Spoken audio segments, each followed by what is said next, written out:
welcome, Vikas. A quick introduction. Vikas is a veteran marketing expert. I would like to define him like that. He has over, I think, 35 or 36 years of experience in marketing management and business building. We were together at XLRI between 1986-88, and I think he had come in there with 2 years of experience with Brook Bond in itself, which had since merged with Unilever.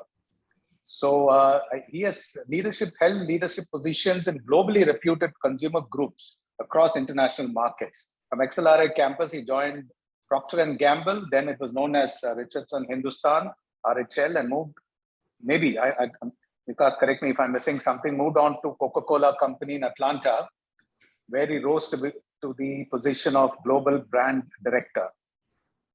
Then he decided to shift to India to be with his family and was made Senior Vice President and CMO of Coca-Cola India. And somewhere down the line, he quit Coca-Cola to join Anandabazar Patrika, which is, as you know, a media conglomerate, as his president, advertising sales.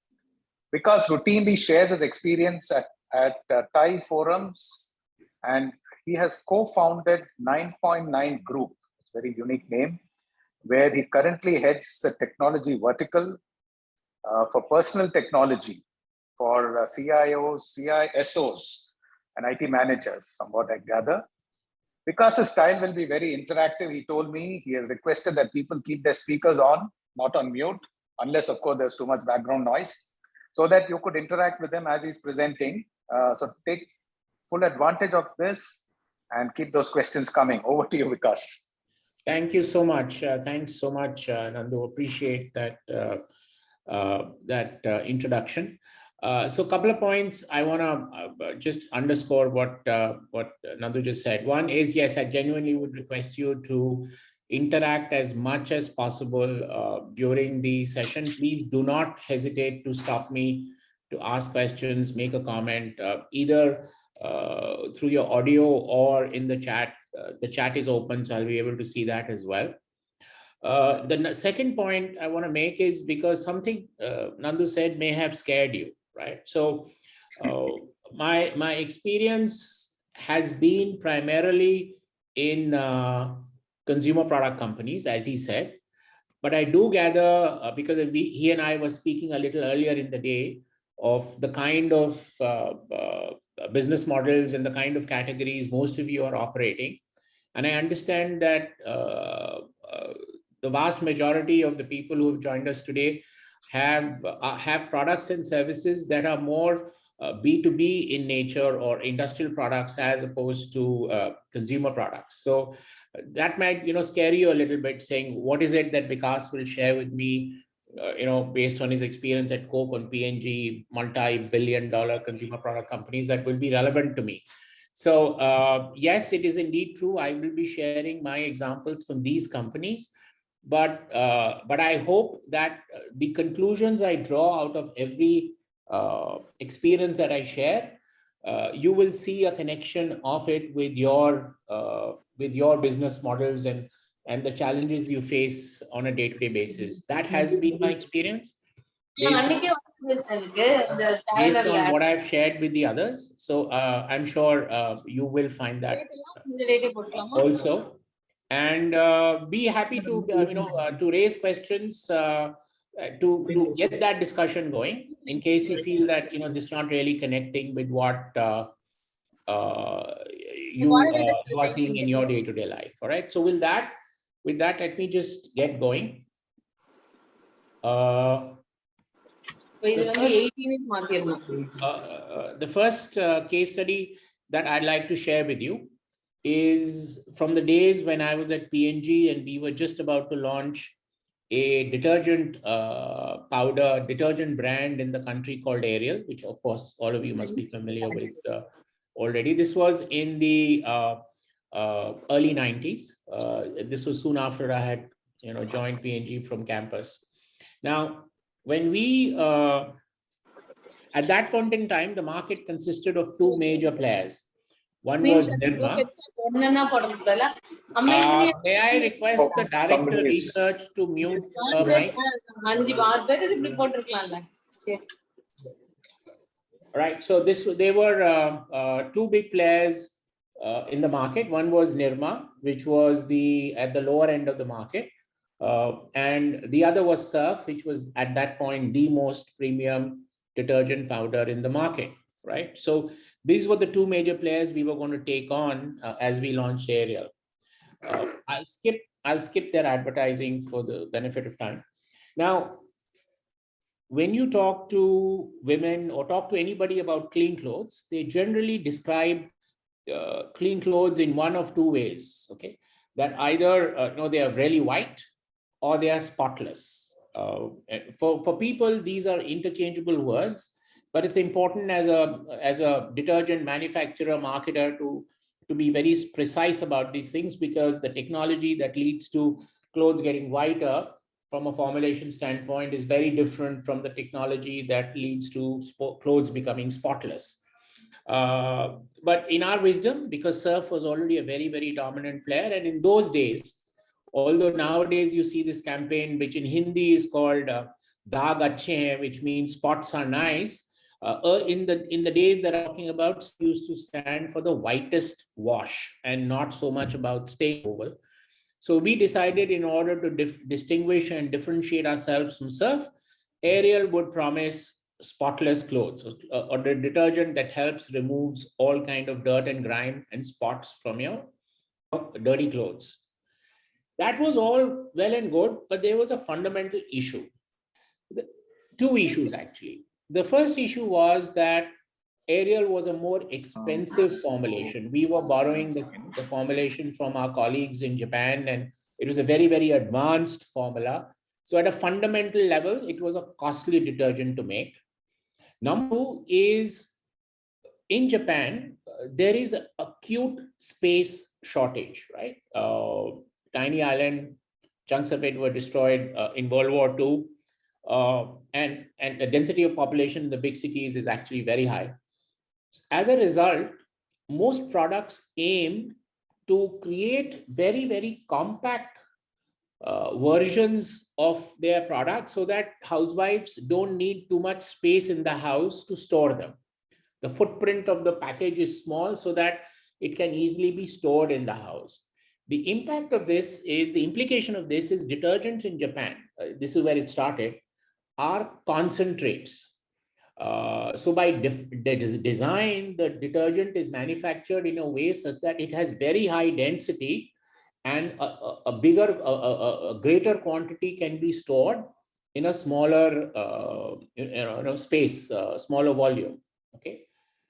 The problem that it created for us is that Surf in those days, by design, was made by a technology that involved air blowing, and as a result was made to look far bigger in its packaging size than it actually was. Now, you just relate that to buying a packet of Lay's or some other potato chips, right? When you buy it, before you open the pack seems a whole lot bigger. But when you open it and the air escapes, then you realize that the actual quantity of chips is much smaller. But at least when you buy it, it looks a lot bigger. So we had a more expensive pack, fundamentally, because of the better formulation. But also, it looked a lot smaller. So, the comparison is on the screen. So when we took it to housewives and showed it to them, they said, look, buddy, I mean, all of this is great and fine, and I'm sure your detergent works super good, but I am not going to spend twice the money I spent on Surf for what looks like a very small pack. Now, fundamentally, you got to remember, as a culture, Indians are exceptionally value conscious, right? It doesn't matter what economic strata you come from. By nature, we are all very value conscious. And so housewife just ruled out buying Ariel because of the perception of the size of the pack and the price associated with it. So that was a big bummer for all of us. So we said, let's go back and let's redo our homework and figure out, what's going on. So for the next several months, all that the entire marketing and the product research team did in India was to go to women's houses, of course, with appointments, and watch clothes getting washed. Now, you got to understand, this was pre-washing machine era. We are talking about late 80s, early 90s.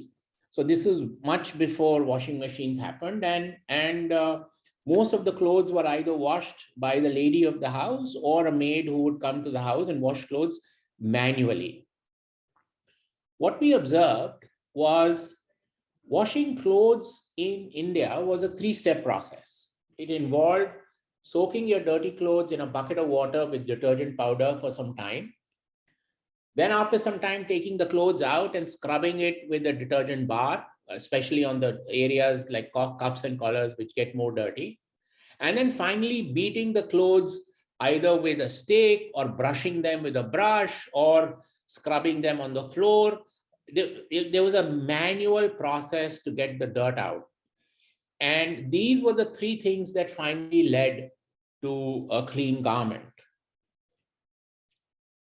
Ariel actually did away with all these three steps and clubbed them into one, because that such was the power of the detergent itself.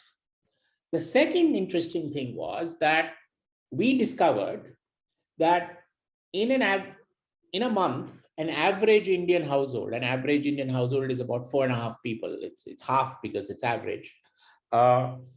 They would consume about a kilo and 200 grams of surf and about 3 to 3.5 bars of rinse soap to do all the cleaning in a month for a family of 4.5 people. The price of this entire package was pretty much similar to what one little pouch of Ariel costed.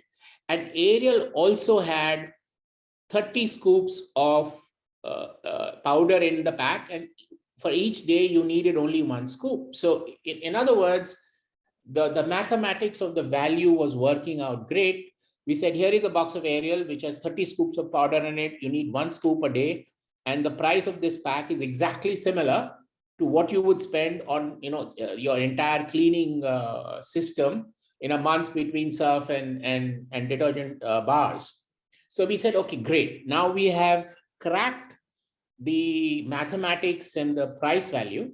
Please note that it's not very easy to explain this to a housewife, but we said at least we have a way forward. So what we did was we called all the we called a bunch of housewives to our laboratories in Bombay, and we explained the entire mathematics that I just did with you. We got them to wash clothes. We got them to observe our R&D guys washing clothes in front of them, showed everything to them, right? Now we told them, look, washing clothes is by far the most, or used to be before washing machines came in, the most hated part of the day for a housewife, because regardless of how much you loved your spouse or your kids, washing someone else's yucky clothes is not a pleasant experience, right? Number two, the physical labor it involved was not only tiring, but quite often it led to injuries on knuckles, etc. So it was a part of day that the housewives hated the most. So when we explained to them, look, Ariel is doing away with all the physical labor, because all you got to do is just dip the clothes in Ariel detergent powder in a bucket of water. After a little while, take them out, rub them very gently, and hey presto, your clothes are clean. So now we have not only saved you all the physical labor, we've also saved you a lot of time, and you can now utilize the time to have a good time, read something, listen to music, talk to friends. We've created some time in your otherwise very humdrum, boring daily life to devote to yourselves. Okay. What do you think the housewives who came to our laboratories told us when we explained the entire math, we explained the entire proposition, they experimented the washing with their own hands and convinced themselves that, yes, this was everything that we were promising? What do you think they told us as feedback? Anybody, you can either answer by unmuting yourself or put it in the chat. Do you think they said it's expensive? Ravi Varman is saying it was too expensive. Yes, they did say, but don't forget, this was a special situation in which We actually took them to the whole mathematics and the explanation, and they were convinced that yes, what you are saying about 1.5 kilos of surf and 3 bars of rain is exactly right. And if this can match all of this, then it's fine, right? Far more agrotech. Parag is saying they did agree to the price. Arun Kumar saying we have maids to do the work. No, they yes agree. For such of those places where they had maids to do work, their inclination to buy aerial was a little less, but they were very impressed with the washing of it, the cleanliness that came out, right? Rajni is saying it's not satisfying. I'm not sure if I understand what you mean by saying it's not satisfying. Can you explain that a little bit, Rajni? Yeah, I remember when Ariel came out, Right. and I heard people saying, I don't trust this whole business of just soaking it and taking it out. Unless you scrub it, you don't feel satisfied with that you have cleaned the clothes properly. Okay, fair enough. The clothes have been cleaned properly. I understand what you're saying. I want you to hold that thought for a little longer. Okay, I'll come back to you and connect with you again. Neo Motion Siddharth said it's expensive anyway. What will we do with the extra time? Well, all of your comments are valid, but let me tell you what actually happened, and I will ask you to guess the reason why it happened. The ladies who came to our laboratory said, you know what? We have completely understood everything that you have said. We buy your mathematics. We have not only seen, but we have used the detergent with our own hands in your lab, and we are convinced it does an outstanding job of cleaning with minimal labor. But you will never see me buying it. Now, that was something that completely flummoxed us. They were saying all the right things about the detergent, but they were also saying, you will never see us buying it. Why do you think they said that?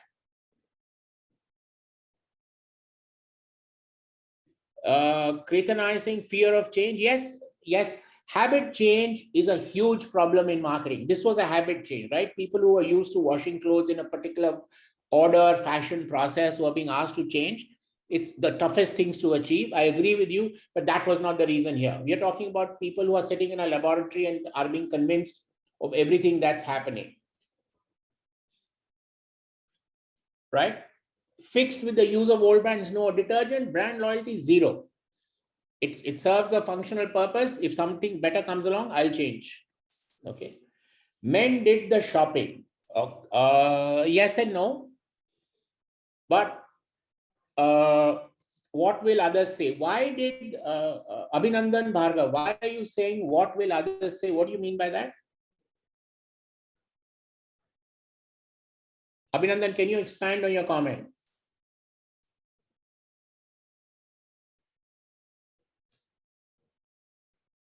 Okay. Yeah, sir. So what will others say? I mean to say by like women buying detergents, they're very satisfied with the value proposition Ariel was offering.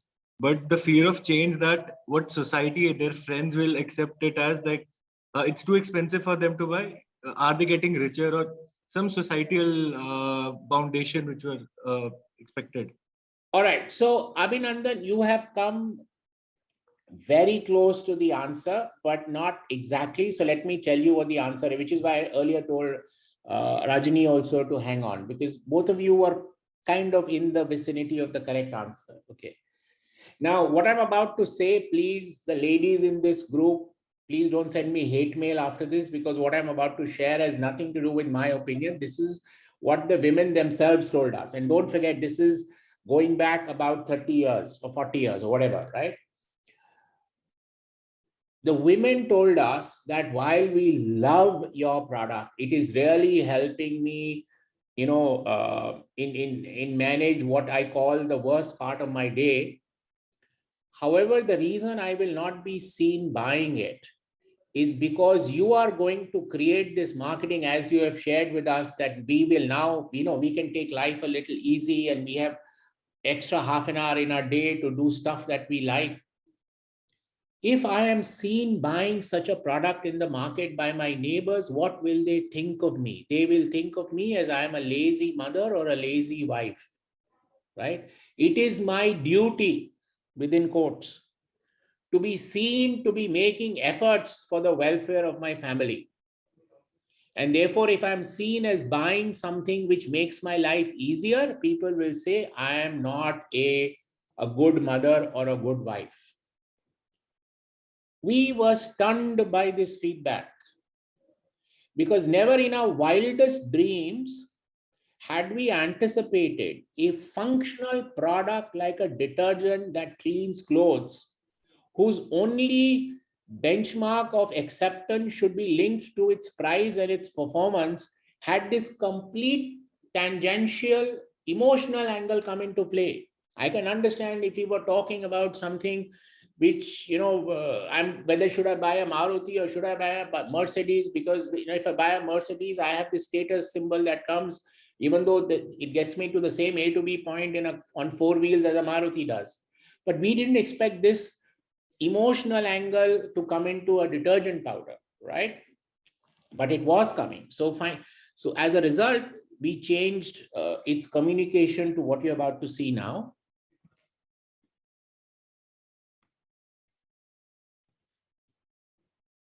Starting a second, yeah. अरे ये राजू की कमीज पर चाय और tomato sauce के दाग, बहू खूब टिकिया रगड़नी पड़ेगी। हाँ, टिकिया नहीं माँ जी, ये नया Ariel micro system. Ariel micro system, सिर्फ 1 चम्मच बाल्टी भर कपड़ों के लिए, फिर तो हो चुकी धुलाई। आधा घंटा भिगोना, फिर जरा सा मलना। तो लो ये टिकिया, इसकी जरूरत ही नहीं। मुझे दोबारा धोने पड़ेंगे। हाँ, बिल्कुल नहीं, एरियल घोल में ही दाग निगल देता है। तभी तो ऐसा मैला कुर्ता जो अब तक धुलता था ऐसा, अब एरियल से धुले ऐसा। देखा, वाह, और टिकिया की जरूरत नहीं। तो बहू, आज से इस घर में तुम्हारा ही सिस्टम। एरियल माइक्रो सिस्टम, अनदेखी सफाई बिन टिकिया पाई। All right, my apologies that this was only in Hindi, but I hope the English subtitles help. So the big learning here, I'm sure none of you are out there to launch a detergent powder, but the big learning here there are two big learnings, okay? And I'm not necessarily following the order on my slide, but the first big learning is that the competition is never linear, not necessarily. Let me explain what I mean by that, right?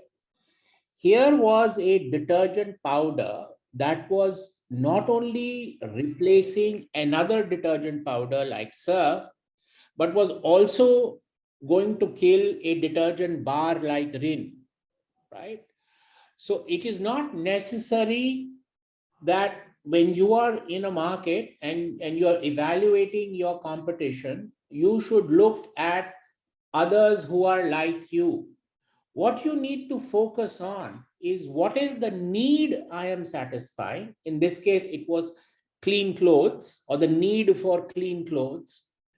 And therefore, what else satisfies and handles the same need, as opposed to others who give a solution in the same format as mine, right? So the detergent bar companies would have never conceived that they were going to face competition from a product that was not even in the same form as theirs, because they were so hung up on the form as opposed to the need. Take into account the media companies of today. A lot of the old school newspaper companies are dead or dying because they have put a box around themselves called a newspaper, whereas the need being satisfied is information. And information is now available and accessible to people through various other formats, right? So unless the media company has kept pace with the new formats being developed and focused on the need of providing information, they are dead, right? So one, focus on the needs. Don't be hung up about the solution, the format of the solution that you give, and make sure you're constantly evaluating your competitive landscape for anything that delivers on that solution, because your buyer, your customer is definitely evaluating it. You may not be, but he or she is. The second is the point that I was harping through my example, The needs are both functional and emotional. And therefore, regardless of what product category you're dealing with, there'll always be an emotional angle to the buyer's need. Now, in some cases, it'll be more, and in some cases, it will be lesser, right? If you're out there selling a life-saving drug, I would say, probably close to no emotional angle. You should focus singularly on your ability to save a life with the efficacy of the drug, okay? But for something else, like you just saw in my example, detergent powder, there was a significant emotional angle in it. So do not underplay the importance of the emotional needs of your customer. Let's look at a couple of examples. Nike. For a very, very, very long time, in fact, soon after it was launched, Nike has stopped promoting itself on its functional benefit. That's assumed. It is singularly marketed only. It's end of the day, it's a shoe that you wear when you're doing sports. One would think that they will only focus on its great quality as a sports shoe. No, but most of Nike advertising is now focused on the emotional aspect, the confidence, etc., that comes when you put on a Nike. I mean, I weigh 120 kilos. I put on a Nike and I feel suddenly I've lost 5 because I feel sporty. Right? The example of the competition is non-linear.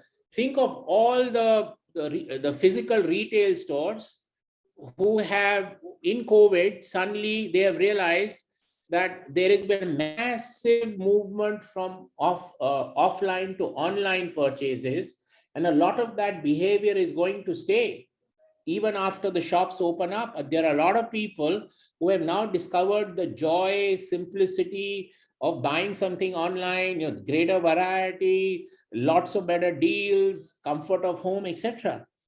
Those shops have now got competition that they had never anticipated they would face, right? All right. Okay, so I'll move on. A bunch of you, had said things about feeling guilty. I'm sure that's exactly, Ranjini, as we said, it was the guilt factor coming into play. Now, let me just change gears a little bit to the days when I was at Coke. And I'm sure all of you have heard of these two brands, even though I remember from my Coca-Cola days that Tamil Nadu and Chennai in particular was an exceptionally strong Coke and Fanta market. I am presuming it continues to be, hoping it continues to be, even though it's been almost 20 years since I left Coke. But this is about two brands, Pepsi and Thums-Up. The context is that Pepsi was taking a lot of pot shots at Coke, and Coke wanted to retaliate back and hit Pepsi market share, and Coke had Thums-Up in its portfolio. And as a strategy, it was often used as an anti-Pepsi brand. So what I'm going to share with you is a little caselet of how it came up with a strategy to attack Pepsi, all right? Now, if I was to ask you that, in your opinion, who do you think is the core audience of Pepsi? Who would you say is the core audience of Pepsi? Anyone? Are they older adults? Younger generation. Younger people. Younger generation, did I hear? Yes. Okay. So you're saying the younger generation is the core audience. Absolutely. I agree with you as well. And when you compare the Pepsi product to the other colas, Thums-Up and Coke, how would you describe? So college students, young adults, exactly. That's the slide that we have up. And when you talk about the product, Pepsi versus Thums-Up or Coke, how would you describe Pepsi? How would you say, what kind of a product is it when you compare it to the other colas? Are you asking about the formulation? No, not the formulation. I'm saying as a layman, if I was to ask you, how would you compare, Pepsi with Thums-Up? How would you say, what's the difference between Pepsi and Thums-Up as somebody who just enjoys soft drinks? Pepsi has less fizz. Pepsi has less fizz. Abhinandan, however, believes it has more fizz. What about its taste? How would you describe its taste?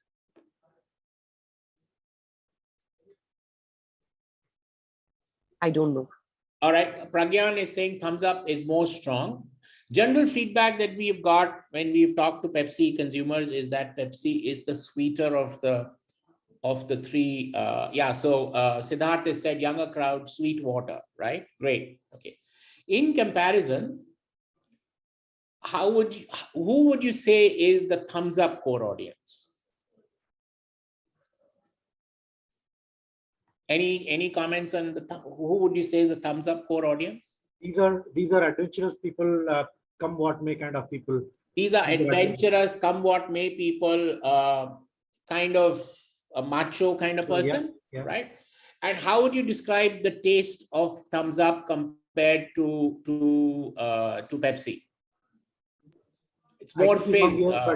But what I have heard is there is hardly any difference between these carbonated drinks. Perceptually, I'm talking about perceptually. Pragyan has said that thumbs up is more strong. Okay, that is even technically, thumbs up has far more carbonation level, higher carbonations level than the other two, right? So it's a drink meant for the outdoorsy, adventurous, macho kind of people, and it's a stronger taste of the two beverages between Pepsi and thumbs up, right? Let me move on. Generally speaking, and this has nothing to do with soft drinks, I'm saying generally speaking, who likes sweeter products? What kind of age group likes sweeter products? 16 to 25. Okay. 15 to 18, 16 to 25. Okay. Generally younger people, right? Now, think of the time when you were a teenager. And from my perspective, that was not too long ago. I'm way too old. What is every teenager's greatest desire? Every young person's greatest desire, more than PlayStation, more than pocket money, more than a damn good cell phone, freedom. Ramesh has said freedom. Then there were some other audio comments coming in, but they happened at the same time, so I couldn't hear. Do you want to say that again? To fit in. To fit in, right? So to look cool, freedom, to fit in. Tell me if look and feel adulter than peers. Yes, that is generally what we, in all our research, and frankly, this, I'm sure all of you will relate to it. The most important thing to a young teenager is to be accepted as an adult and not be clubbed with kids, right? They are desperately seeking to, make their mark and be identified as adults as compared to kids. Now, you would have noticed that as I was asking you these questions, and as some of you were giving me your responses, I then revealed the picture on my slide, and that picture was kind of reflecting the response that I got from you, right? And so therefore I could kind of predict in advance the kind of response I would get. Now, in marketing jargon, this is called an accepted consumer belief. What it means is that I am tapping into your preconceived notions in your mind. I didn't have to teach these to you. I didn't have to explain these to you. This is the kind of imagery, the kind of perceptions that exist in your mind already, right? Now, why am I focusing on this? May I ask a question? Sorry, go ahead, Rajni. How do we know that this is not influenced by the ads that the product put out? No, these are all products from the past, right? Exactly. When I hear thumbs up, it's almost followed by Taste the Thunder. Yes. Right. So that evokes that macho image in my mind. Yes. So how do I know that I'm not being influenced by? You don't have to. See, that's the beauty of it. You don't have to find out why that notion exists in your mind. all in the minds of your customer. All you need to know is that the notion exists. Why it got there is irrelevant and unimportant, right? And you will see why, let me finish where I'm taking this, and then you'll understand why I'm giving the response that I'm giving, all right? These are notions that people have developed over years, and the cause for these notions may be a variety of reasons. Maybe people have seen the advertising of these products. Maybe this is what life is all about. And this is the kind of feedback they have got from somebody else. Okay. Person 2920, Kosika, can you please mute yourself because there's disturbance coming from your end? Thanks. Right. So the cause may be whatever, but the point is these notions exist, and now I'll show you how we use these notions. Right now, what are all the different perceptions we talked about? Pepsi is drunk by younger teenagers. It is relatively the sweeter of the two products. Sweet things are generally liked by young kids, and teenagers hate being associated as kids, and they're looking to be identified as adults, right? These are the four statements that we made as our understanding of the generally accepted consumer beliefs that exist in people's minds. So we came up with a strategy that said we will position Pepsi because it is a sweeter one, it's meant for kids, and Thums-Up, which is the stronger one, is meant for macho, adventurous, outdoorsy young adults. And therefore, you should grow up to the taste of thunder. So our target audience for this campaign was the younger teenagers who were the core of the Pepsi target audience. We were going to shake their belief in drinking Pepsi by saying, hey, that's generally had by kids. Why are you drinking Pepsi? You should be having Thums-Up, which is had by cooler, outdoorsy young adult males. So what I'm about to show you is one of the several pieces of communication we came up with to make this story come alive, right?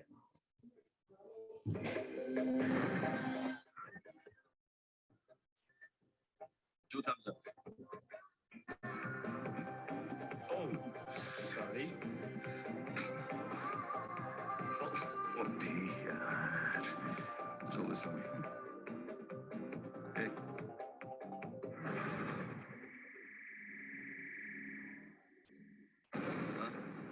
Yup. It's yours. छोटे सा कुछ पीना है मीठी चीज पसंद है चल बड़े हो जाओ बच्चे और kids साथ लो grow up the thumbs up.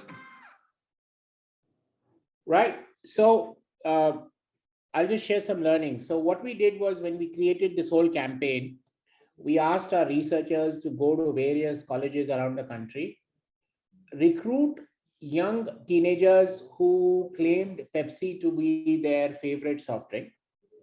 Then we got them into a room and we would talk to them about, their life, so on and so forth, and under some pretext, show them one or many of these particular campaign ads that we created.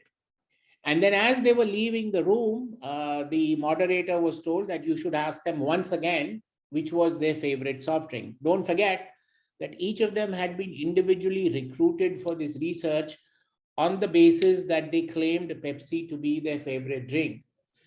But believe you me, in one focus group discussion after the other, in all the cities we went to, 80 to 90% of these kids, when asked which was their, what was their favorite soft drink, at the end of the discussion, invariably ended up saying either Thums-Up or some other beverage, but not Pepsi, right? Because suddenly they found it very awkward to say Pepsi is my favorite drink. And lo and behold, that's exactly what happened. We put the campaign out, and the Pepsi guys complained to their headquarters in New York. The Pepsi New York complained to Coke in Atlanta. Coke Atlanta passed on the concern to our group office in Japan. It came to India. CEO, India CEO, eventually passed it on to me because I was in marketing that time. And all of this entire chain took about a month to complete, by which time we had walked away with 3 to 4% of Pepsi's market share with Thums-Up, right? Now, worked out exactly the way we thought it would play out. Now, two big learnings here. One, when you leverage accepted consumer beliefs, which is nothing more than leverage pre-existing notions in people's mind, you are making your marketing campaign far more effective because people are almost ready to agree with you because that's the notion in their head. It also makes your messaging far more efficient because you don't have to do all the explaining. People jump to that conclusion really, really fast, right? Number two is we took our competitor's strength. Now, the Pepsi drinkers were Pepsi drinkers because they loved its taste, right? Now, therefore we took its strength and now converted it into its weakness for those who were sitting on the edge. Now, obviously, it wasn't a 100% shift, but those who were in the edge of the Pepsi loyalty or the Pepsi franchise quickly jumped over to our side because they were willing to be convinced otherwise.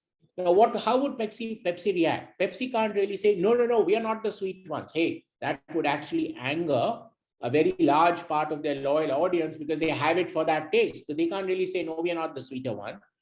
Neither can they change the taste because, hey, that's again going to impact their loyal audience. So pretty much it could do nothing to defend itself from the position we put them in. We turned their strength into its weakness, okay?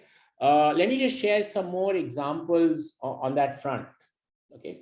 For those of you who are aware or been to the US or lived in the US or whatever, there are several car rental companies, but way back in the early 60s and 70s, there were two major players. One was Hertz, and Hertz has always been or used to be the #1 car rental company. And Avis was a close competitor, but always #2. And therefore, the Hertz advertising in the US for many years on end was that we are the #1 and therefore you should come to us. You know, the campaign after campaign would talk about, we are the #1, you should come to us. So Avis decided to, take its competitors' strength, which was the fact that Hertz was #1, that was their strength, and convert it to its weakness by using an accepted consumer belief. And what was that? It came up with the campaign idea that said, yes, we are #2, but because we are #2, we try harder. It was based on a very simple accepted consumer belief that the #2 guy will always make that little bit extra effort to try and become #1, whereas the #1 guy will always have the arrogance of being #1 and therefore really never listen to you and be accommodative or flexible to your requests. Okay, so we try harder became the marketing strategy of Avis, right? They said, oh, we can't afford to be not too nice to you because we are #2, we are trying to become #1, okay? We cannot afford to make you wait at the garage when you come to pick up your car because we are #2 and we want to become #1. So do you see how they have taken the so-called negative, the fact they're #2, taken the so-called positive of their competitor, which is the fact they're #1, and changed the whole table upside down because of the fundamental belief most of us have, that is the #2 guy will always put in that extra effort to become #1, okay? Of course, this eventually Hertz responded by saying, Avis has been telling you we are #1 and we are #1 because of a reason, blah, blah, blah, blah, blah. But it did impact Hertz a lot, all right? So the learning that I shared with you earlier, this is, if any of you read The Art of War by Sun Tzu, who talks a lot about business strategy and marketing strategy based on Japanese art fair, says the same thing, right? Rather than fight your battle on against your competitor's strengths, always fight the battle using your strength, which converts your competitor's strength into its weakness, right? Now, I mean, I really don't know what are the different kind of businesses all of you are, but if you give it a thought, I'm sure you can almost think of who is my competitor, what is his competitive strength, and how can I switch that around to make it my competitive advantage. Right now, somebody can say, I am a specialist in this area and therefore I'm very good. Now you could come back and say, you know what, you're a specialist, hence you never really get the bird's eye view or the macro view of what the customer is facing, and therefore you'll never be able to offer a complete solution. I do that better, therefore. Or you can turn it around, and if your competitor is a journalist and you're a specialist, you know, this is the era of being specialist. Now the journalist, how would he know what is the precise problem you face in this particular situation? And therefore I do a better job because I've invested so many dollars and time and resources in cracking the precise problem you want. It's about how you play it out, right? How you think of it and how you position yourself to your customer. All right. Any comments? Should I move on? Any questions? Okay. Not getting any, so I'll move on. I'm just going to change gears and now move to earlier Nandu mentioned that, you know, we started a company called 9.9 Media in 2007. One of the big parts of my company is a media brand called Digit. Digit is a gadgets review brand. It was launched in a magazine many years ago, and then although it still exists as a magazine, but now it's also a website. And we have all the gadget reviews coming on our website, digit.in. Now, we have a lot of competition. We have both local as well as global competition. Guys who have, so Gadgets Now is from Times of India, BGR is a global brand, Gadgets 360 is from NDTV guys. Basically all companies that have access to far many more resources than I do, right? Resources in terms of money, in terms of people, access to market, blah, blah, blah, blah. Okay. So if you were in my shoe way back in 2007 or thereabouts, acquired Digit as a media brand, and you wanted to grow it, right? With very nominal resources available to you, what different ways could you think of that you could afford to take on these big mega media houses in the technology space? Any ideas, any suggestions on how you might want to do it? Don't forget, you're a small entrepreneur with very limited resources, and you're taking on large media houses like Times of India and NDTV and so on and so forth, right? How would you do it? What might be some of the ways for you to think about? And you're looking for exponential growth. You're not looking for 10, 15, 20% growth. You're looking for exponential growth in traffic, because that's the most important thing in anybody who's in an internet business. And in a B2C internet business, you got to drive traffic, right? So any ideas, any suggestions? So I have a few here. You have social media channels. Yes, social media channels work. But again, it takes a lot of money to promote your posts. And my competitors were no less in their social media, strategy or marketing to drive traffic to their channels. It's a valid suggestion, however, a point well taken. Any other idea, any other suggestions? There is a saying, when you cannot compete, you better collaborate. Could be that's the route. Yes, yes, but don't forget Amazon. We already submit a lot of reviews we give a lot of content to Amazon, but Amazon is absolutely not interested in driving traffic to your website. Okay, they want everything at their end.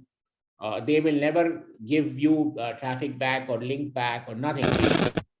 For them, keeping a wall around, building a wall around their customer is supremely important to them, right? So collaboration in order to grow is a great idea, but was not really available to us. Because in any case, if Amazon wanted to collaborate with someone, they would go to the number one guy like NDTV Gadgets or Times of India, because they're far greater media efficiencies to be got by them by going up with them. Any other idea?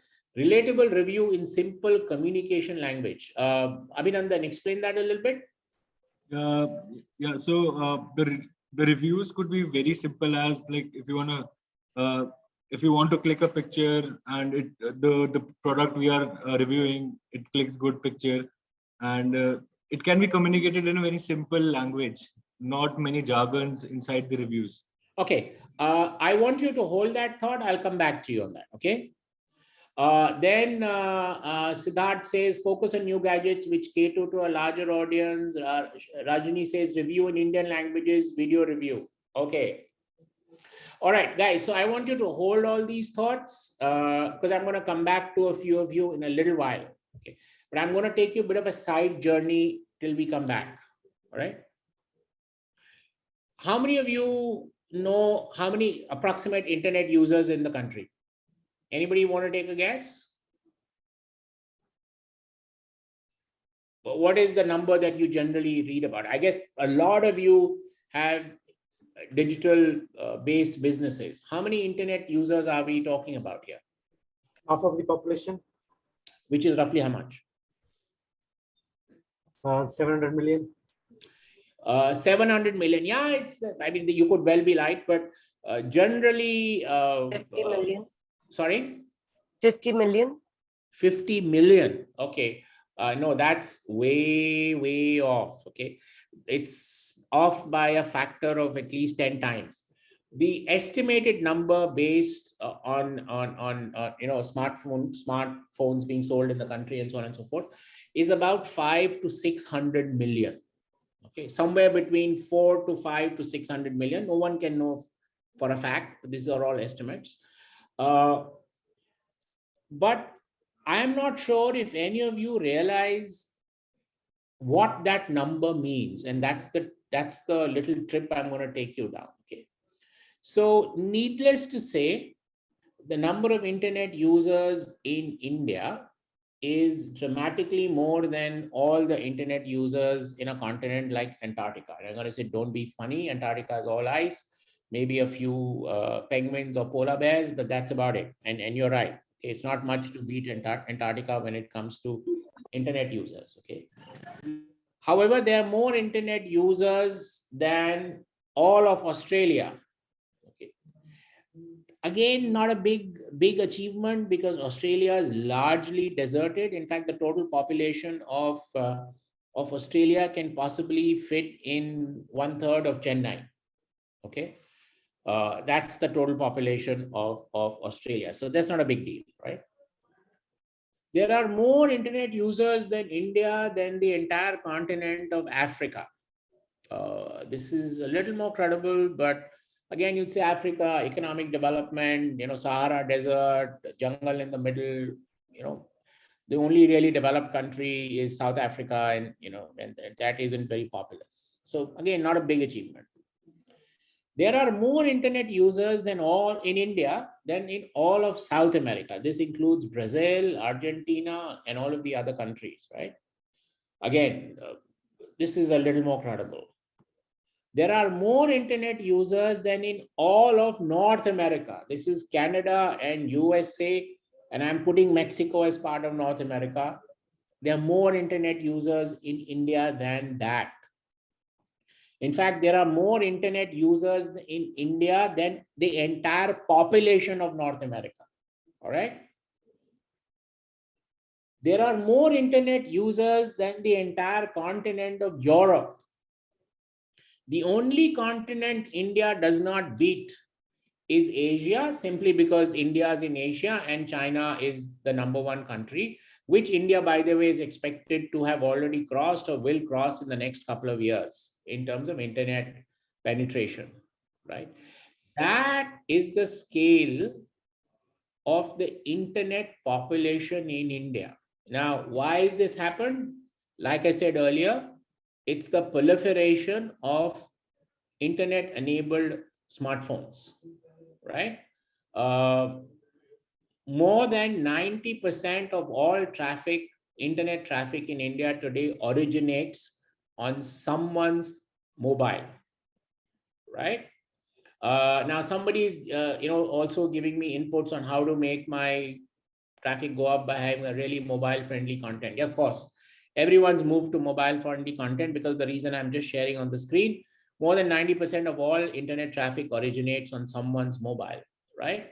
Now, yes, and Geo has been part of the revolution, right? In fact, a few months back, I went on Amazon and I did a search for smartphones under 5,000, and I got more than 120 results of touchscreen smartphones under 5,000. That's the number of SKUs, ASINs available, right? What has this all led to? I call this the democratization of internet. And when I say democratization of the internet, it means that it is no longer the domain of elitist English speaking people, but it is now dominated by the vernacular or the mother tongue people who are more comfortable in their own mother tongue, right? So in fact, according to Google, 9 out of every 10 new internet user in the country today is far more comfortable with their own language than they are with English. And therefore, what we did, and this is something Rajni has already answered, that Digit should start doing reviews in Indian languages, right? And Abhinandan, you kind of related to it by saying simple communication language. So in 2015, when we were just 2 million unique visitors a month in English, we launched Digit in 13 vernacular languages. Online, of course, we couldn't do it in a magazine format. So while the English traffic grew, but the vernacular traffic grew even larger, much, much larger, right? Now that is because we had our eyes and ears and open, and we were constantly evaluating as to who's consuming our content and how can we make our content more appropriate and more useful for our target audience. And that is how we had hit upon this whole idea of going into the vernacular language, right? So your target audience is constantly evolving. Keep your eyes and ears open with no filters. Otherwise you may miss a lot of opportunity. Take into account Zomato. During the last 2 years, Zomato, which was essentially an engine to serve or connect people with restaurants, with making deliveries at home, they actually switched to also promoting a lot of home style meals. Do you know the single most popular and most often ordered dish on Amazon today is, I don't know what's it called in Tamil, but in Hindi, North India, it's called khichdi. It's like pongal in down south, right? It's a very simple, hearty meal. And Zomato actually did a pretty major marketing campaign during the 2 years of the COVID lockdown to promote the home style meals for people who were no longer, they couldn't cook at home or couldn't go home because they were trapped because of COVID. So in Tamil Nadu, are you saying khichdi is called biryani, or biryani is the most popular dish to be ordered? Because that is a misconception. Everyone believes biryani is the most ordered, but actually biryani is the second most often ordered dish. Okay. In Chennai, if you count the number of biryanis restaurants on any given street, there will be 5 to 10. But Rajini, that's the whole point. That yes, when you want to have restaurant kind of food, you will order a biryani. But people want restaurant kind of food a little less often than they want home kind of food. And the one, therefore, that actually beats biryani nationally is khichdi. And I'm sure if, nobody wants to have a khichdi when they go out, but people want to have khichdi when they're staying home, right? When they are unwell. A lot of the ordering on Zomato is done because I'm unwell and there's no one to cook at home. And so when you don't have anybody to cook at home and you're unwell, khichdi fits in the brief really, really well. Okay. So again, all of you are getting into a lot of new businesses, and kind of going back to my earlier point as well, keep your eyes and ear open about who is competing with you, not just in the same format as your product or service, but who is doing a better or an equal job of delivering on the customer's need. So keep your eyes and ears open about your competitors. At the same time, also keep your eyes and ears open about who could be your new customer that earlier you may not have considered, right? Let's move into an area that's always very controversial and always very important, which is pricing.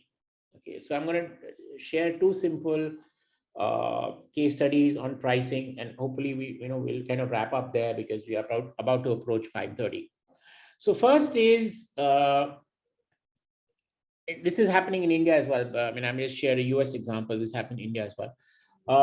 In the US, when you go to a big supermarket or grocery store, you can buy a really chilled can of Coke or a chilled 500 ml bottle of Coke for about $1.50. And this invariably placed either outside the store or near the checkout point, right?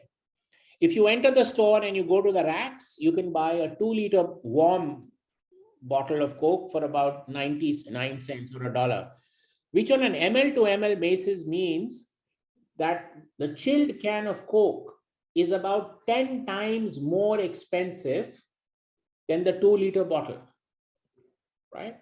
It's the same liquid. It's the same browned carbonated sugar water, which Coke is selling for 10 times the price in the can versus the bottle. Now, why do they do this and how do they get away with it? Because, by the way, that $1.50 can contributes to over 60% of the profits of Coca-Cola USA. The reason is very simple.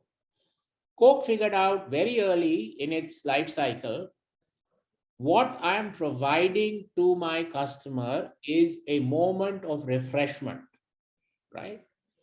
If this person is thirsty and wants to refresh himself or herself, she is not, or he is not going to wait, that I'm going to buy a cheap warm Coke and then I'm going to go home, find some ice, pour it and have it. I mean, this person will die of thirst by then, right? Therefore, this individual, when he or she is thirsty and looking for some refreshment, will very happily pay $1.50 to get a can and instantly quench their thirst with a refreshing cold liquid like Coke. Okay, but the same person, if he finds the 2-liter Coke for 99 cents, will think it's great value, take it home to have it with his dinner or lunch at a later time.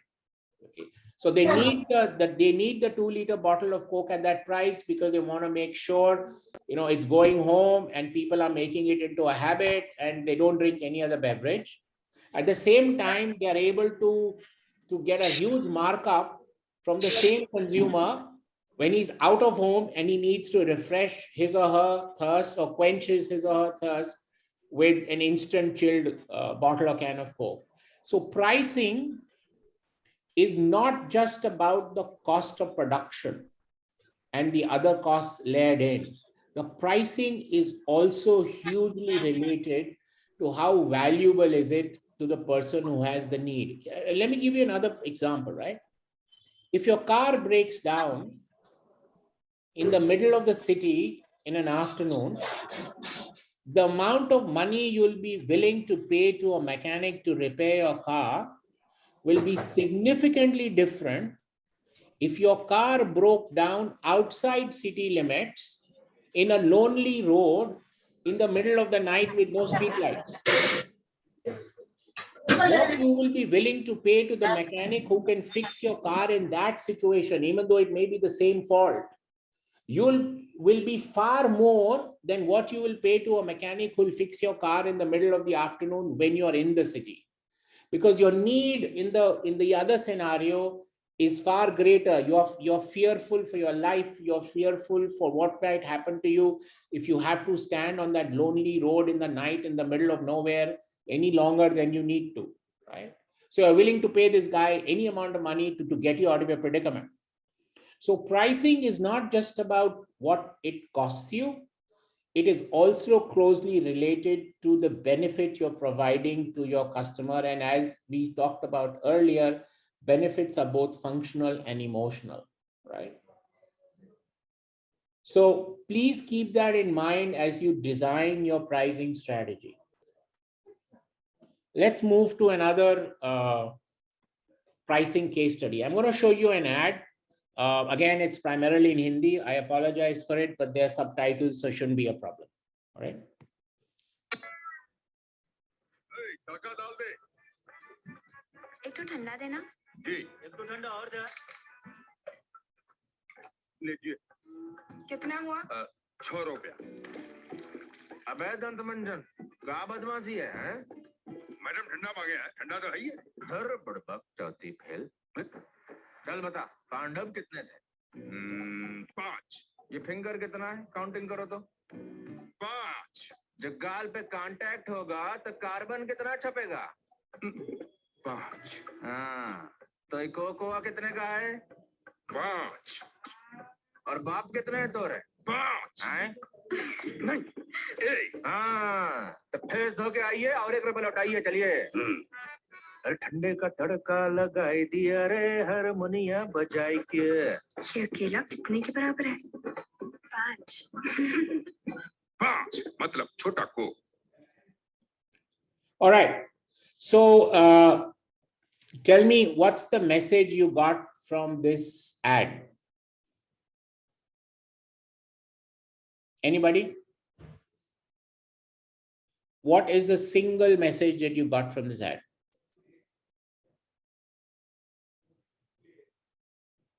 Pretty clear, I thought. I know it was in Hindi and it may have created some communication issues, but I'm hoping the translation. They are driving home the point. It is 5 rupees. Yes, Sarvanan, you're saying it's 5 rupees, a low cost, cheaper, but it's not just low cost and cheaper price, right? It actually mentions the specific price of rupees 5. Was there any ambiguity in anyone's mind about rupees 5 as a price?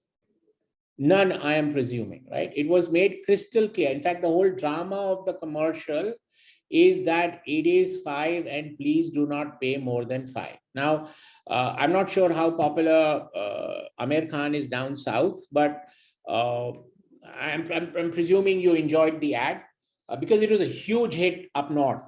Okay, it was a huge hit up north, and everyone really enjoyed the ad. The drama of the dialogue does not come out as well in the translation as it should or as it could, but you know, there's a lot of good punning happening in Hindi, and it was a very, very enjoyable ad, right?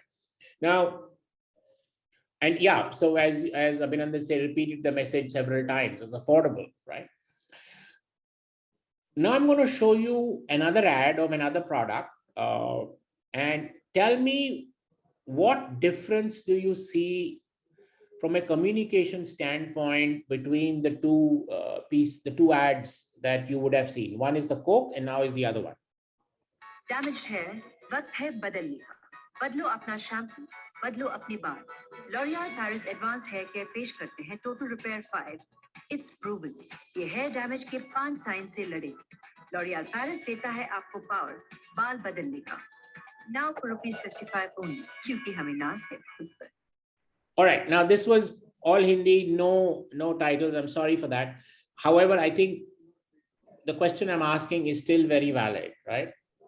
What is the essential difference that you observe between the two similarities and differences that you observe between the two ads from the communication standpoint?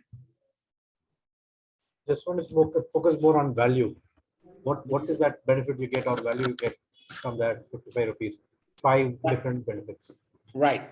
It also had a pricing communication? It did. Right. Towards the end, it had a pricing communication. This is now available for 55 instead of 75 or whatever was the original price, right? Does anyone else have, Arun Kumar, you say low price. I don't know whether you're reacting to the L'Oreal ad or the Coke earlier. Chakrabarti says feeling cheaper, get more benefits.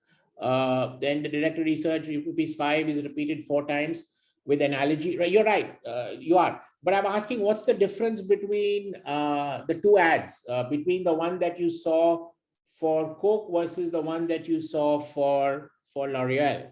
Okay, I think Sarvanan kind of hit the nail on the head in saying that the Coke ad was singularly focused on pricing.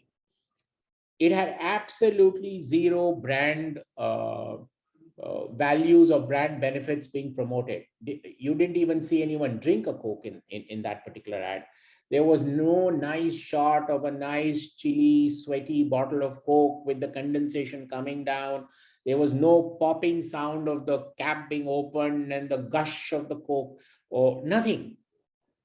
It was Coke is available for 5, end of story. Whereas in the L'Oreal ad, the bulk of the ad was talking about the wonderful benefits of the product. It makes your hair look beautiful. You didn't have to know the language to see the beautiful hair shots, right? You didn't have to actually listen to the dialogue at all. You could see L'Oreal and beautiful hair, right? And yes, there was a pricing communication right at the end that you should change to L'Oreal because it's now cheaper than the past. Now you would say, so what's the big deal? I mean, wasn't Coke really focused on delivering a message and didn't they do a better job? The answer is no, it didn't. Actually, this campaign or this strategy, by the way, I have shown you most of my marketing examples using advertising as the foundation of my example. I only do it because it just makes the presentation more interesting. However, the takeaways we are taking have nothing to do with creating advertising. I know none of you will be doing it for your products for quite some time. So the strategy that Coke took was to promote the 5 rupee price point. It made, I'm sorry, it made the benefit, not the refreshing taste of Coke, but it made the benefit as the 5 rupee price point, right?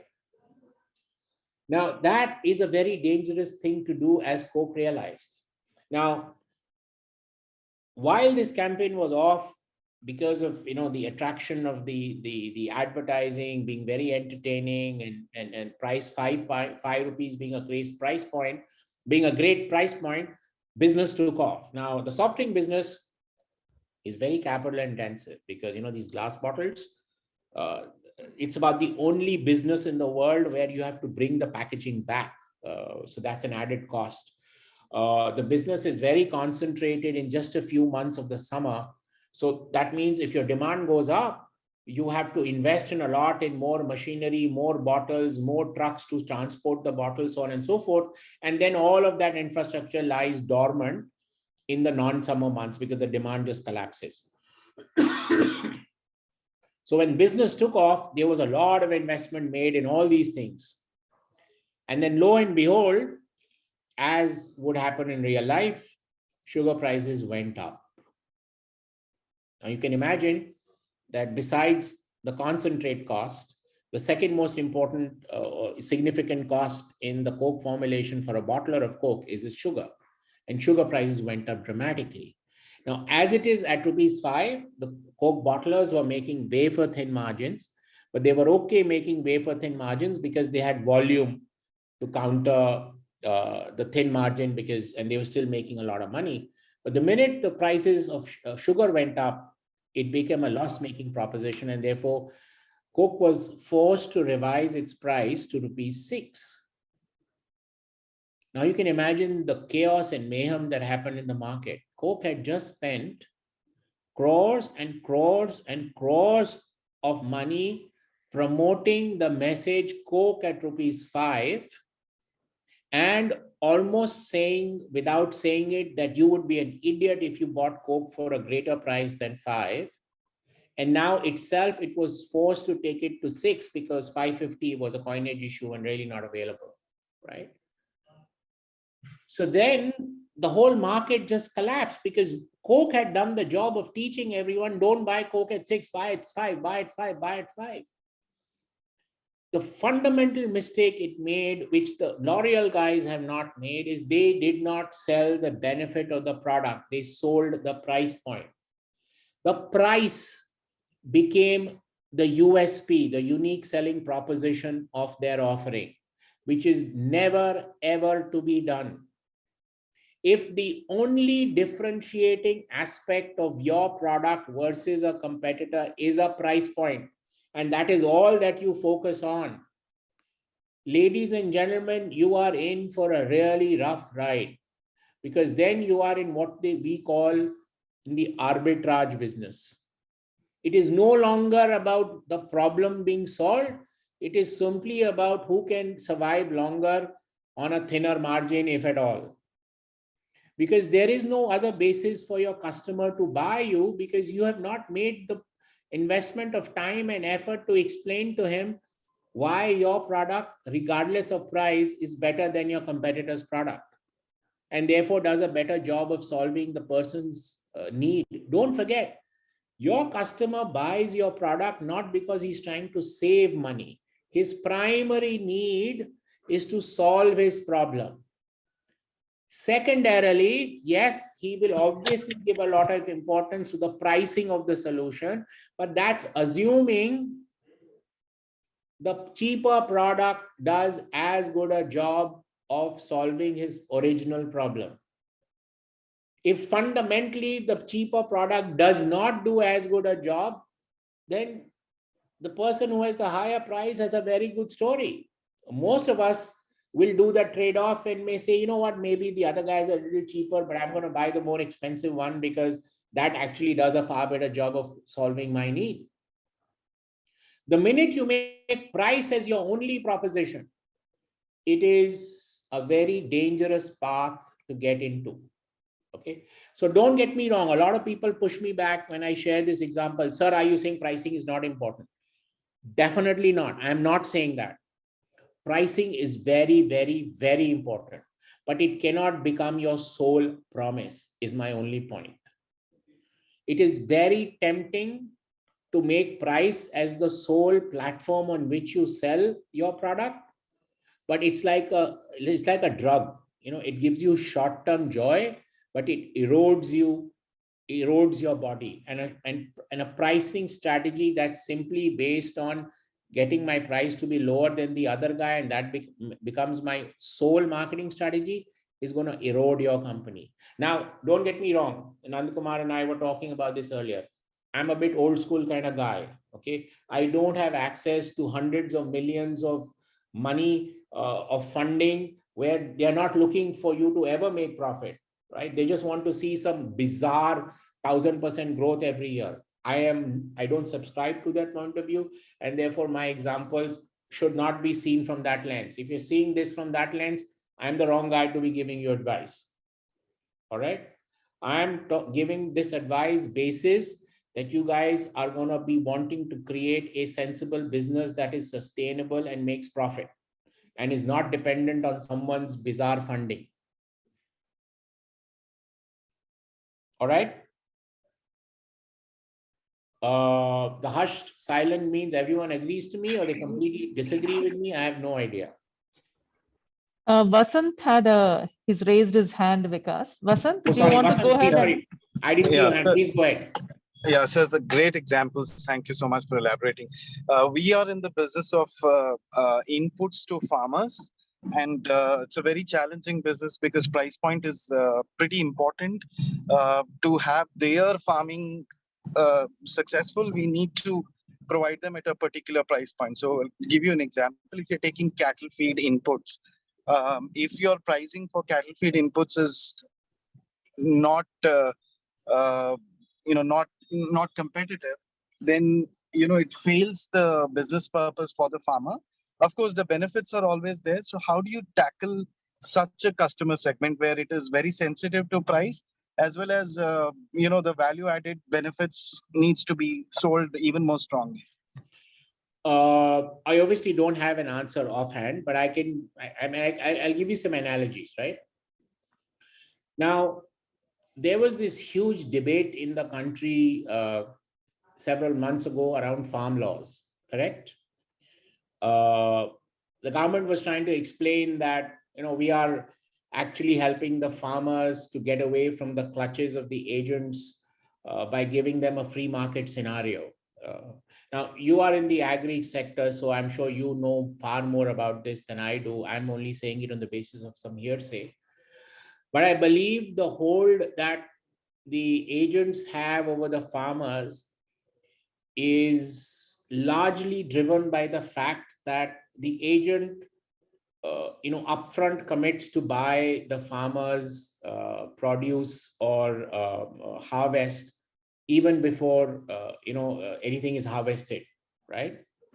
And therefore there is a surety of income that the farmer has through the agent, even though he may be getting completely swindled from a price point standpoint, because the poor farmer has no negotiation power and he's hugely dependent on nature for his harvest. He offsets his risk by selling his harvest well in advance to an agent. And that, amongst 20,000 other reasons, that's one of the reasons why the whole farm law thing didn't happen or whatever. I don't want to get into that, right?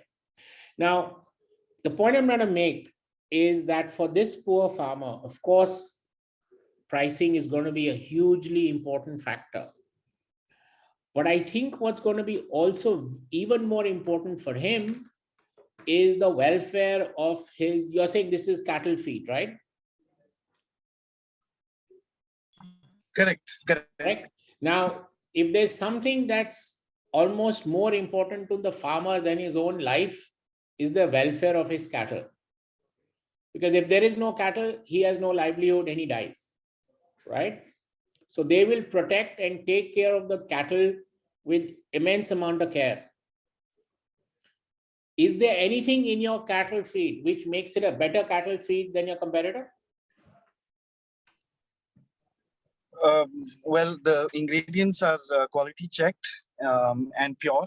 Although there's no feed bill in India, we have to comply to. So is there a genuine?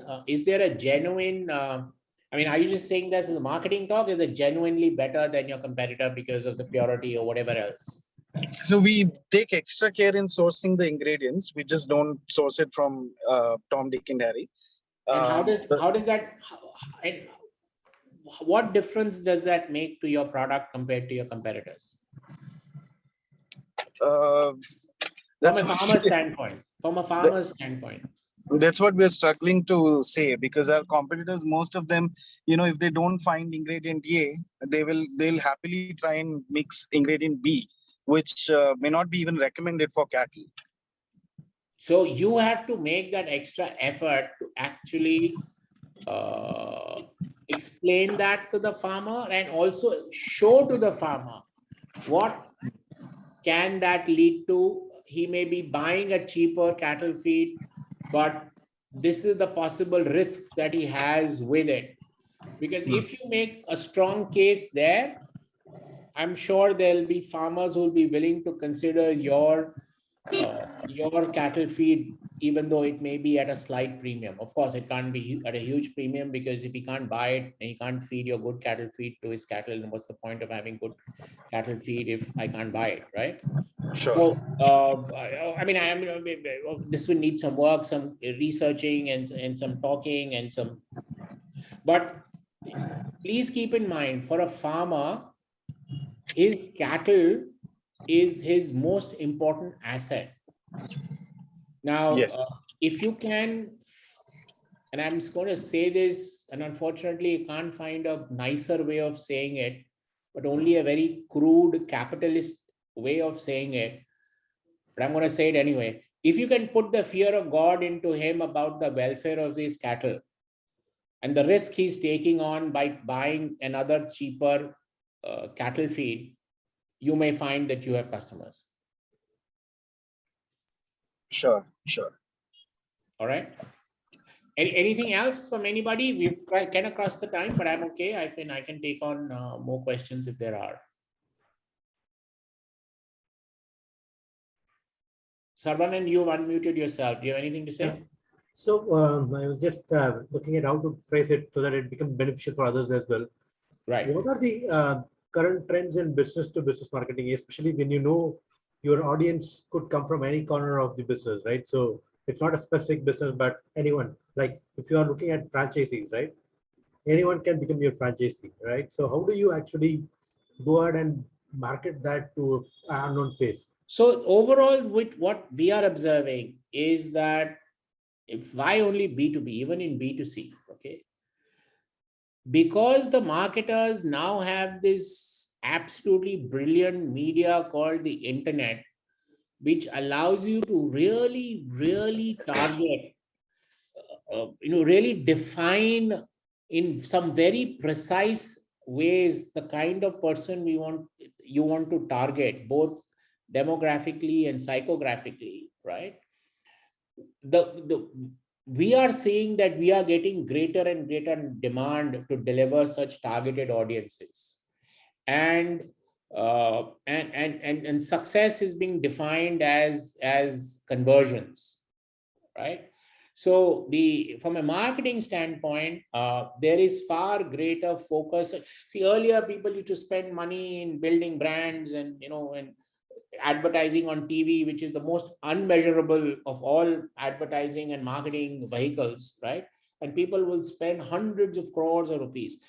That is gradually shifting to the internet, and there is far greater focus on getting very precise with your target audience definition and using the internet to just target those eyeballs, and thereby create communication, create campaigns, create strategies which are very targeted to that specific audience and drive greater conversions, right? So that's what we are seeing as a media house, and that's what, and again, that makes a lot of logical sense as well, because they are ways in targeting people now which never existed before in mass mediums like the press or TV or outdoor or whatever, right? Thank you very much. What's the product category in which you operate, Sarvanan? So ours is a food tech. So what it does is it actually automates the process of making bel puri, pani puri, or cornflakes with milk. It is a smart vending machine. It can vend few items in the morning. It can vend soups and cut fruit with cream or veg salad, or it depends on what ingredients you load. So yours is a restaurant is the target audience, or this is for homes? We have two customer segments that we are looking at. One is you are looking to simplify the operations for the restaurants and make it consistent across the board, and it helps them in scaling as well. The other one is we are looking at metros and other places where we can place the machine and we can give franchisee and let them take care of the day-to-day operations, whereas we can focus more on the product side of it. That's right. Interesting product. All right. May I? Rajni, go ahead. Yeah.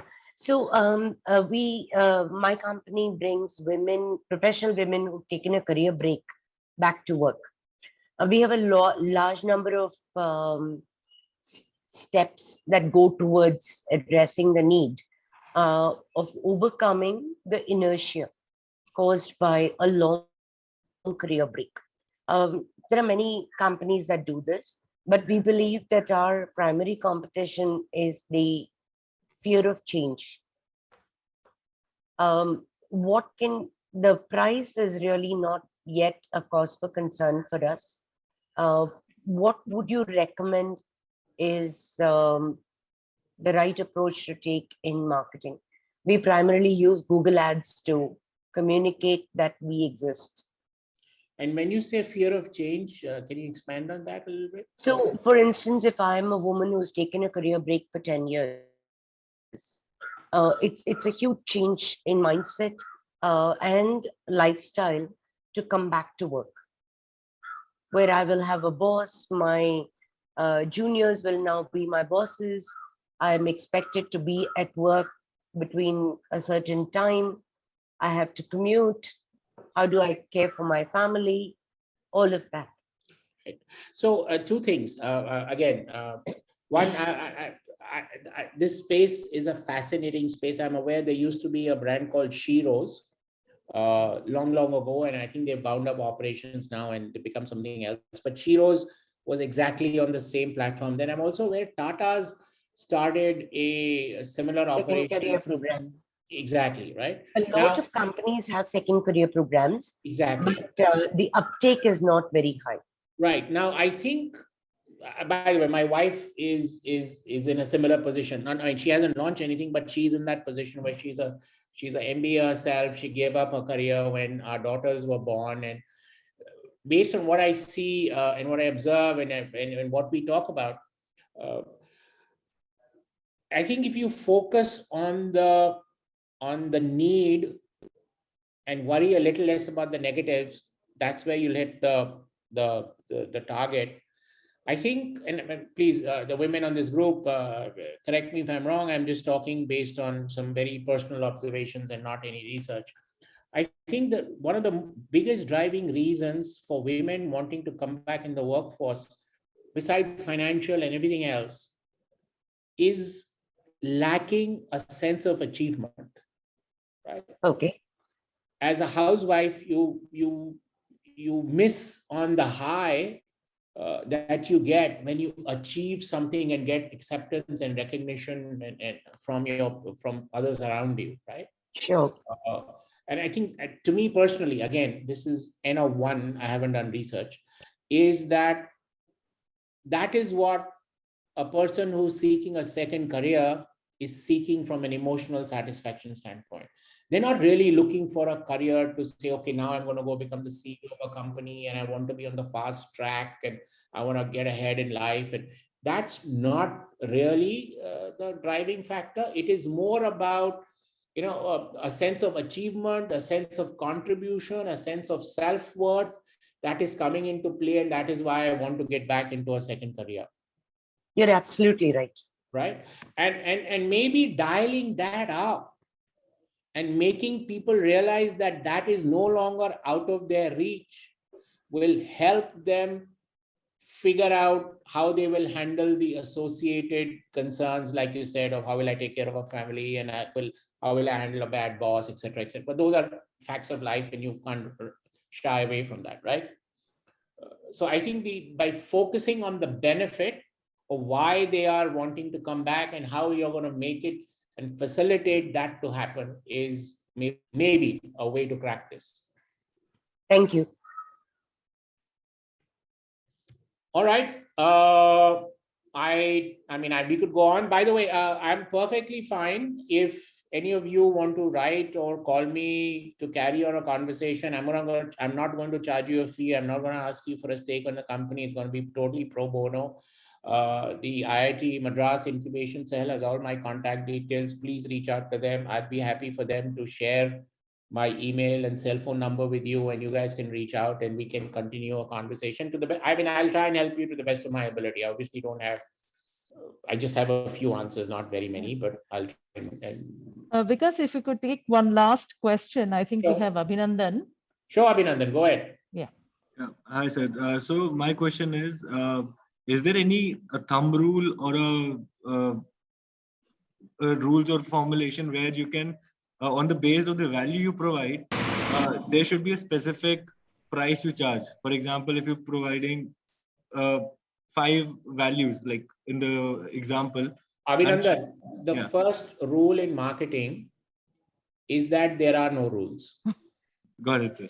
Right? It's almost an art and not a science, because you're dealing with human beings and their emotions, and each person. You can say, yeah.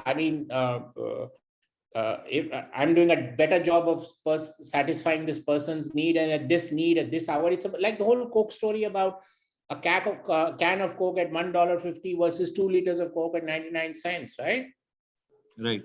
You focused on or the example I took of, when your car breaks down, is it night or is it afternoon, in the city, out the city? So your pricing depends so much on your customer and the need you're satisfying of the customer, and how the need that you're satisfying fits into a larger picture for your customer.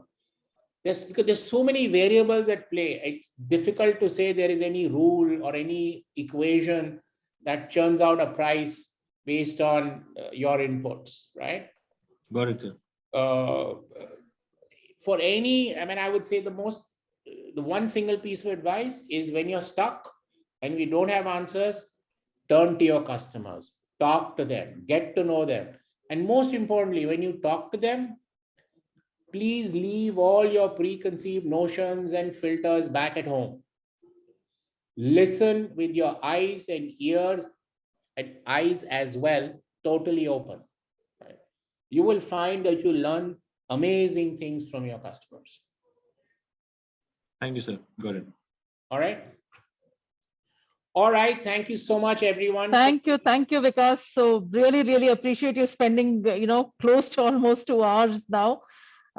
So all the, first of all, very engaging session, and loved the approach. I mean, as we had discussed in prior, right? I think this is the best way possibly to kind of keep our startups as well engaged. And thank you to everyone who kind of stayed with us through this.